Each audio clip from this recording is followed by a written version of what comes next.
प्रदेश का गौतम बुद्ध नगर hi tech district होने के बावजूद आज बिलासपुर कस्बे में एक व्यापारी के 16 साल के बेटे की हत्या का मामला प्रकाश में आया है। उनकी मांगों को लेकर यहाँ पूरा परिवार समाज के लोग धरने पर बैठे हुए हैं। मृतक वैभव सिंघल के गार्जियंस हमारे साथ हैं। सर, कब की घटना है? 20 जनवरी की शाम को लगभग 7:30 बजे वो घर से निकला था खेलने के लिए और उसके बाद में वो मिला नहीं है।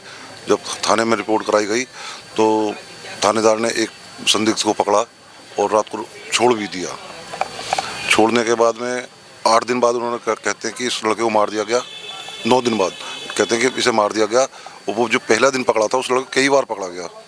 उसके बाद में भी कोई संतुष्टिपूर्ण जानकारी हमें नहीं दी गई और जो रीजन बताते हैं वो भी हमारी समझ से बाहर है। हमारी क्या, किसी की समझ से बाहर है। अभी जो डेड बॉडी है अभी बरामद हुई नहीं।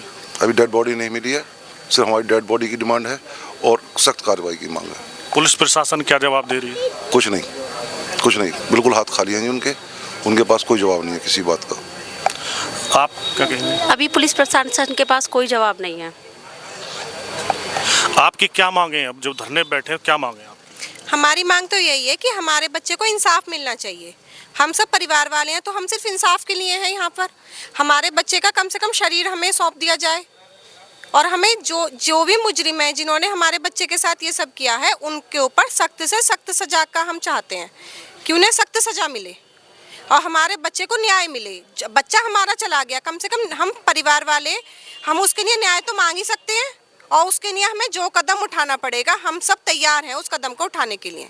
आपकी कोई व्यक्तिगत कोई इंटेंशन किसी फैमिली से, किसी परिवार से? नहीं, हमारे परिवार की किसी से कोई भी दुश्मनी नहीं है। कभी हमारे परिवार एक सामाजिक इंसान है, समाज में हमेशा बढ़ चढ़ के हिस्सा लेता है। आप क्या कहेंगी? हमें वी वांट जस्टिस, हमें सिर्फ इंसाफ चाहिए। हमें खून के बदले खून चाहिए। उसको नाबालिग बोलकर वो किसी का भी मर्डर करेगा। ऐसे थोड़ी कि वो कल को हम सबका करने लगा तो हम शांत बैठ जाएंगे। हमें जस्टिस चाहिए प्लीज़। हमें कुछ नहीं दे रही है पुलिस की तरफ से। आपका क्या मांगे हैं? सर, पुलिस की तरफ से हमारी सिर्फ 2 ही बातें हैं। एक तो हमारा बच्चा ला के दे दीजिए, दूसरा ये है खून के बदले खून। जब वो हमारे बच्चे का खून करता, जब वो बालिग नाबालिग नहीं देखा जाता, जब उसको वही सज़ा मिलनी चाहिए। ये छोड़ना नहीं चाहिए कि वो नाबालिग है, उसको वही मौत वही देनी चाहिए जो हमारे बच्चे के साथ उसने किया है। ये घटना कब हुई थी और कैसे हुई थी? 30 जनवरी को हुई है ये घटना। 7:30 बजे बच्चा अपने घर से कहकर निकला है कि मैं अभी आता हूँ। थोड़ी देर खेलने जाता था वो बच्चा, एक बहुत ही सुरक्षित जगह पर जाता था जो घरों के बीच में है, एक विद्यालय। उसमें अपने दोस्तों के साथ वो बैडमिंटन खेलने जाता था घर से। उसी दिन भी डेली की प्रतिक्रिया की तरह उसी दिन भी वो इसी तरीके से निकला था। और जब उसकी माँ ने उसे फ़ोन किया है 8:26 पर, तब भी उसने कहा है, फ़ोन पे बात हुई है, तब भी उसने बोला है कि मैं 2 मिनट में आता हूँ। और फिर जब 10 मिनट बाद कोई भी है, 2 मिनट के बाद 10 मिनट बाद दोबारा कॉल किया है तो उसका फ़ोन रिंग जा रही थी, उठा नहीं।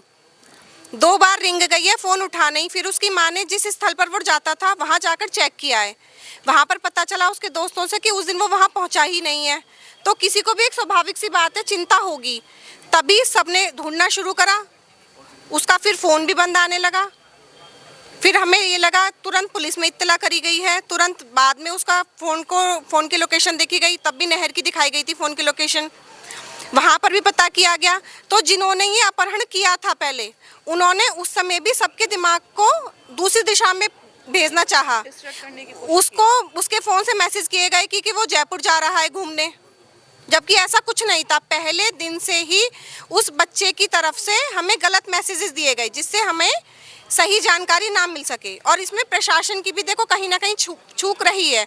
जब पहले दिन ही जो सही अपराधी था वो पहले दिन ही पुलिस की गिरफ्त में आ गया था, तभी अगर उससे सख्त जानकारी ली गई होती तो शायद हमें हमारा बच्चा जिंदा मिल जाता। जिंदा भी नहीं मिलता तो हमें उसका कम से कम मृत शरीर तो समय पर मिल जाता। अब 12 दिन बाद अगर हमें उसका मृत शरीर भी मिलता है तो हम उसका क्या कर सकते हैं?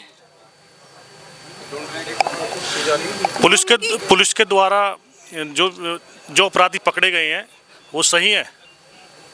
लगता तो यही है कि पुलिस के द्वारा जो पकड़े गए हैं वो सही हैं, लेकिन यहाँ पर भी एक वो है पॉइंट कि पुलिस का ने बताया है, पहले बताए थे कि 5 अपराधी हैं। पुलिस की गिरफ्त में सिर्फ 2 अपराधी हैं आज की डेट में। अब पुलिस ये करे कि नहीं सिर्फ यही 2 हैं और नहीं है। पुलिस जो है आपकी पुलिस प्रशासन से क्या मांग है? देखिए, मेरा नाम यतेंद्र शर्मा है और मैं जिला अध्यक्ष हूँ आज़ाद अधिकार सेना से। और मेरे संज्ञान में अभी 2 दिन पहले ही मामला आया। मैं थोड़ा बाहर था, जिसकी वजह से मैं लेट आया हूँ। और मुझे लगता है पुलिस कहीं ना कहीं इन तथ्यों को छुपा रही है, मुलजिमों को बचा रही है। पीड़ित परिवार पिछले 10-11 दिन से बार बार अपनी मांग रख रहा है और पुलिस अभी तक ना ही अपराधियों को पकड़ पाई है, ना ही मृत बच्चे की डेड बॉडी को ढूंढ पाई है। तो कहीं ना कहीं हमारे प्रदेश के अंदर बहुत ज़्यादा इस चीज़ का रोष है, सभी व्यापारी भाइयों में, सभी हमारी जनता में। और मैं अपने नोएडा गौतम बुद्ध नगर की जो पुलिस कमिश्नर हैं उनसे ये मांग रखता हूँ कि पीड़ित परिवार को जल्द से जल्द न्याय दिलाया जाए और बच्चे की डेड बॉडी को उनके सुपुर्द किया जाए। और जो दोषी हैं उनके खिलाफ सख्त से सख्त कार्रवाई होनी चाहिए, क्योंकि आज हम एक नहीं हैं। हमारी जनता, हमारे व्यापारी भाई पीड़ित परिवार के साथ खड़े हैं और हम इनकी लड़ाई मिलकर लड़ेंगे और हम पीड़ित परिवार के साथ हैं, क्योंकि आज पीड़ित परिवार अकेला नहीं है। 10 दिन से पुलिस क्या कर रही है? क्यों नहीं ढूंढा? क्यों इनकी बात नहीं सुनी गई? क्यों उनके नंबर सर्विलांस पे नहीं लगाए गए? आज हमारे यहाँ देश में डिजिटल ही है पूरा सब कुछ। डिजिटल में आप मेरा नंबर पता लगा सकते हैं, मैं कहाँ पर हूँ। सोशल मीडिया के माध्यम से हम इस चीज़ को फैला सकते हैं। हमारे पास एक्सपर्ट टीम होती है। आखिर क्यों इनके परिवार की मदद नहीं की गई? क्यों? आखिर ये कब तक चलता रहेगा? अभी एक मामला और आया, 3 साल की बच्ची का भी रेप हो गया है। क्या हम अपने घरों में सुरक्षित नहीं रह पाएंगे? क्या हम अपने देश में सुरक्षित नहीं रह पाएंगे? क्यों? आखिर हमारी पुलिस, हमारा प्रशासन कर क्या रहा है? ऐसा क्यों हो रहा है? हमें अपने घरों में सुरक्षित रहने का मौका नहीं मिल रहा है। क्यों? हमारे व्यापारी भाइयों को उठा लिया जाता है, कभी गोलियां चला दी जाती हैं, फिर देश के अंदर भय का माहौल है। मुझे लगता है हमें कि इसके खिलाफ सख्त से सख्त कार्रवाई होनी चाहिए और पीड़ित परिवार को न्याय मिलना चाहिए। व्यापारी के द्वारा धरना दिया जा रहा है, आगे की क्या रणनीति है इसमें? जी देखिए, हमारे व्यापारी भाइयों के साथ हम भी जुड़े हैं, क्योंकि हम किसी पार्टी से और किसी राजनीतिक संबंध नहीं रखते। हम पीड़ित परिवार की मदद कर रहे हैं, क्योंकि पीड़ित परिवार अगर आज इनके साथ हो रहा है तो कल हमारे साथ होगा, हम सभी के साथ होगा। हम पीड़ित परिवार के साथ हैं और हम हर चीज़ में, हर उसमें पीड़ित परिवार के लिए संघर्ष करेंगे।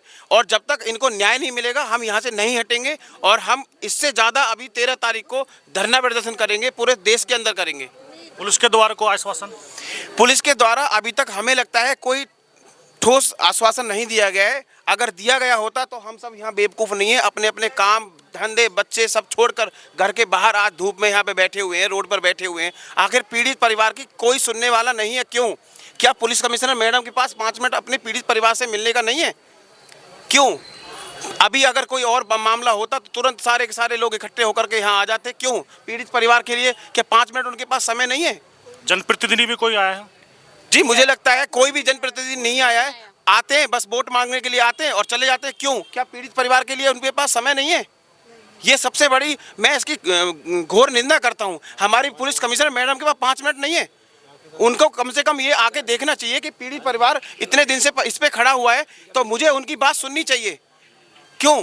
कोई भी जनप्रतिनिधि आने के लिए तैयार नहीं है। रिमांड पे अब तक नहीं लिए गए। पुलिस हमें गुमराह कर रही है लगातार और 10-12 दिन हो गए वो झूठे आश्वासन दे रहे हैं हमें लगातार। और अगर वो रिमांड पे लेके मुलजिमों को, मुलजिम बताएंगे ना बॉडी कहाँ डाली है हमने, वो अभी तक रिमांड पे नहीं ली है। अभी हमारी बात हुई है, 5-6 लोग मिले हैं एसीबी महोदय से और एसएसपी महोदय से। वो अभी भी हमें वो गुमराह कर रहे हैं कि हम ये कर रहे हैं, वो कर रहे हैं। क्या कर रहे हो? हमने कहा तो कोई तो प्रमाण दो कि हमारा बेटा खत्म हो गया है। अभी तक तो हमें ये मालूम नहीं है कि बेटा हमारा जिंदा है या खत्म हो गया है। वो अभी तो यही पता नहीं है। तुम ये कह रहे हो इस बात को? भाई उसका चश्मा है, उसकी बाइक है, उसका और सामान है, कुछ तो चीज़ हमें एविडेंस मिले। बिल्कुल। क्या वो बेटा हमारा खत्म हो गया है? हम कैसे मान लें? हमें तो ये लग रहा है कि उन्होंने काट के उसे जो बॉडी कहीं दबा दी है, वो बॉडी नहर में है ही नहीं। पुलिस 3-4 बॉडी मिल चुकी, कुत्ते भी मिल गए, गधे घोड़े मिल गए 4 दिन से नहर में। वो कह रहे हैं हमने मसला खंगाल लिया, हमने आगरा खंगाल लिया, हमने ये कर लिया। वो बॉडी कहाँ चली गई? वो उड़ गई बॉडी क्या? पुरानी बॉडी है वो तारीख तक तो से- मिल और इस घटना के पीछे और भी अनेक लोग, साथी लोग इसमें इन्वॉल्व हैं। पुलिस ये भी झूठ बोल रही है। और मजे की बात तो ये है, जो कमिश्नर मैडम है वो कह रही है 5 मुजरिम हैं। 2-3 दिन पहले इन्होंने पीड़ित परिवार को बुलाया, उनसे कहा 5 मुजरिम हैं। एसीबी महोदय कह रहे हैं 2 मुजरिम हैं। तो सारी बातों में विरोधाभास है। एक है कि ये धरना हम लोग बैठे हैं इसे भी खत्म कर दें। हमने कहा भी धरने में तुम्हें कोई नुकसान नहीं हो रहा, आपका जो कोई काम बाधा नहीं हो रहा, हम रोड जाम नहीं कर रहे। 12 तारीख का समय हमने दिया है, 12 तारीख का हम इंतजार कर रहे हैं आपका। लेकिन उनका उद्देश्य केवल एक है, धरना खत्म हो जाए। वो कह रहे हैं कि 150 लोग हमारे इसमें धरने में वो हैं, सुरक्षा के लिए इन्वॉल्व हैं। वो 150 लोग अपने काम में लगाए हम। भाई बहुत पुलिस है, हम तो धरना बहुत शांतिपूर्ण ढंग से दे रहे हैं, लेकिन उनका उद्देश्य ये है कि धरना खत्म हो जाए और अब उनके कपड़े छूटें, ये उनका उद्देश्य है। 12 तारीख तक का अल्टीमेटम है। 12 के बाद 13 तारीख को हम इससे भी ज़्यादा उग्र धरना देंगे, प्रदर्शन करेंगे और अपने पीड़ित परिवार को हम न्याय दिलाने तक हम इस लड़ाई को जारी रखेंगे। और भी डरने वाले नहीं और भी सामाजिक संगठनों का आपके साथ धरने में सहयोग है? जी, सभी का, पूरे क्षेत्र का, हमारे समाज का, हमारे व्यापारी सभी भाइयों का, सबका सहयोग है, क्योंकि ये कोई राजनीतिक मुद्दा नहीं है। किसान यूनियन, करनी सेना, भारत किसान यूनियन भानु, सभी लोग के प्रतिनिधि लगातार आ रहे हैं। आजाद अधिकार सेना की पार्टी के राष्ट्रीय अध्यक्ष भी अभी 2 दिन में है, नोएडा पहुंचने वाले हैं। और हमारे सभी पदाधिकारी, हमारे और भी पदाधिकारी हैं जो कि आना चाहते हैं, सभी आ रहे हैं, सभी रास्ते में हैं। हम 13 तारीख को इससे भी ज़्यादा बड़ा धरना प्रदर्शन करेंगे और हम जब तक पीड़ित परिवार का साथ नहीं छोड़ेंगे, जब तक हमारे पीड़ित परिवार को न्याय नहीं मिल जाता। 30 तारीख की रात को ही पुलिस ने उन लोगों को कस्टडी में ले लिया था। अब आप हमें 4-5 दिन बाद बता रहे हो कि उस लड़की की डेथ हो गई, तो आपसे फर्स्ट डे से ये चीज़ नहीं पूछी गई? हमें 4-5 दिन बाद ही क्यों बता रहे हो? कहीं ना कहीं पुलिस भी इसमें इन्वॉल्व है, कहीं ना कहीं पुलिस भी हम लोग को गुमराह करने की कोशिश कर रही है, पुलिस भी हमसे झूठ बोल रही है।